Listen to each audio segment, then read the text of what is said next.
مساء شريف وعظيم على الجميع. وانا ماشي على الطريق لقيت المنظر الجميل جدا ده، فوقفت عنده وقعدت شويه اتامل كده عند الشط. وردت في دماغي حاجه حبيت اشارككم بيها. تخيلت ان البحر ده هو الغربة الصعبة العصية القوية، عاملة زي البحر ده،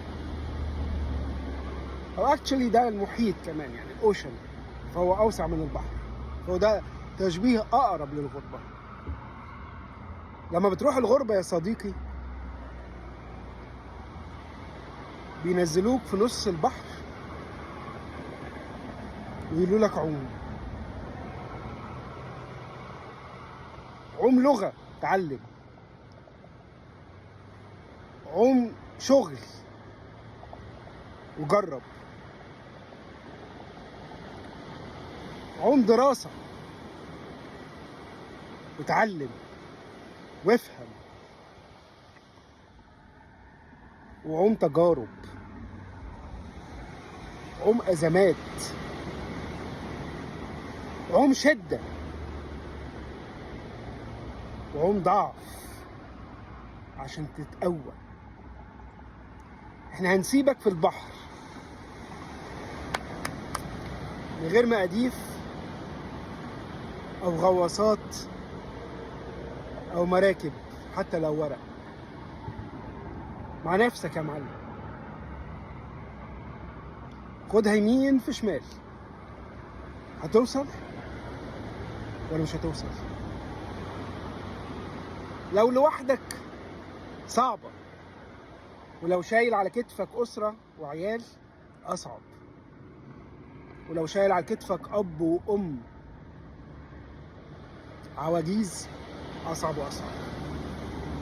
بس صدقني كل ما بتشيل أكتر ربنا بيكرمك أكتر وبيديك أكتر، مش عشانك وعشانهم.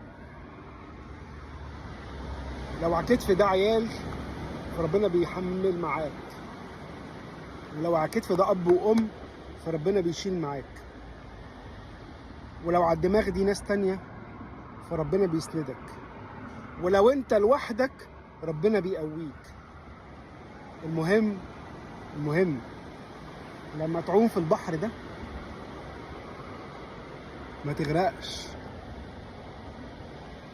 ما تقعش، عشان في طيور كتير قوي حواليك، خفافيش، غربان، بوم، مستنيينك تقع عشان ياكلوا على جتتك وياكلوا من لحمك. فاوعى تقع، عاثر هتوصل. ولو الظروف صدة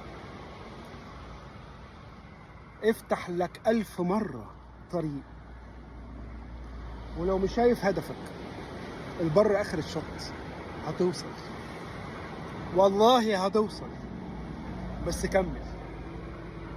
ولما تيجي اللحظة اللي حسيت بيها باليأس ودراعاتك وجعوك وقلت خلاص هستسلم،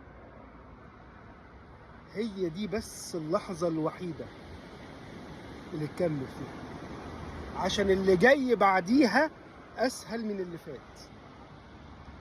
أول ما تحس إنك يأست هي دي اللحظة اللي لازم تكمل فيها وتعافر. هتنجح وهتوصل، ولما توصل لبر الأمان ما تنساش تقول له أشكرك يا رب أنا وصلت، أنا كمان وصلت. دمتم في سلام.